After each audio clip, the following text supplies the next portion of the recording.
services during the Australian Open. Thousands of spectators are being forced to choose between watching the end of matches and getting home. Stadiums wide awake in a city that's gone to sleep. Honestly, guys, I would not be here. Thanks for staying. Player turned politician Sam Groth says spectators are being left stranded by the public transport network. You've got trains finishing at midnight and matches finishing at 12:30, 1 or 2 in the morning. And so those patrons who are there sitting in the stands have to actually choose whether they're going to finish watching the tennis or they're going to be able to get home. The Australian Open was extended by a day this year to prevent late finishes.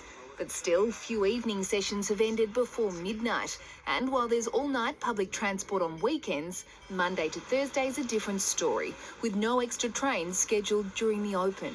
Melbourne has fallen behind when it comes to all-night public transport. The Public Transport Users Association says Melbourne needs late-night transport every day and not just for the tennis. The shift workers, such as doctors and nurses at the big hospitals, they just can't get around by public transport after midnight most nights of the week.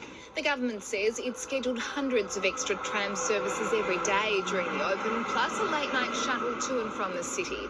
But critics say extending the hours of just one tram line isn't enough. You can get a tram from Melbourne Park back to Flinders Street, and then what are people supposed to do from there? Are they going to walk home from Flinders Street? You either wait around for the first train at about 4 a.m. or you get a very expensive taxi or an Uber. The opposition's promised to extend hours next year if elected. The government asks how it would pay for that. If I would be a tennis fan and I would come, I would be at 1, I would be like, okay, let's go home. We're going to catch the end of the match on the TV.